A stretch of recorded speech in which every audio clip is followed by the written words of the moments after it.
Саламатсыздарбы? Биздин каналга кош келипсиздер. Бүгүн биз бисквит жасайбыз. Биз менен бирге болуңуздар. Каналыбыздан алыстабаңыздар. 6 жумуртканын агы менен сарысыны 2 идишке бөлүп алдым мен. Сарысын четке коюп туруп, агынын үстүнө чай кашыктын учунда туз салып, миксер менен миксерлейбиз. Миксерлегенде ушул аппак көк болгунча миксерлейбиз. Жумуртканын сарысына аз-аздан кум шекер кошуп, миксерлеп отуруп, мен жалпысынан 6 аш кашык кум шекер коштум. Аппак көк болгончо, кум шекери эрип кеткенче миксерлейбиз.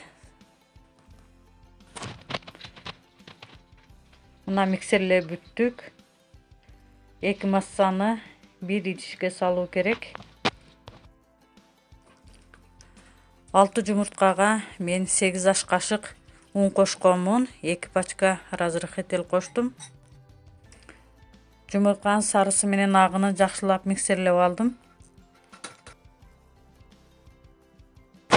Мына даяр болду. Аз-аздан унду салып, элгек менен элгеп камыр кылышты баштадык. Элгенген ундун камыры да жакшы болот.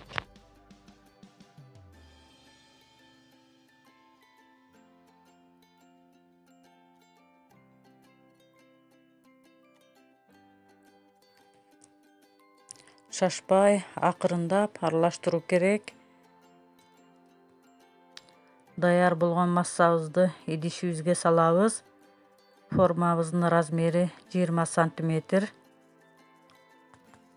Камырыбызды жакшылап салып, ортосуну четиге үйүп коебуз.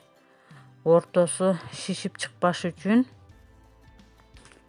170 градуста 40-45 минутта бышырабыз. Сиздер өзүңүздөрдүн духовкаңыздарга карап бышырасыздар. Бисквитти духовканын ортосуна салып, бышкыча ачпаңыздар. Бышкандан кийин духовканын ичинде муздаш керек, болбосо чөгүп кетет.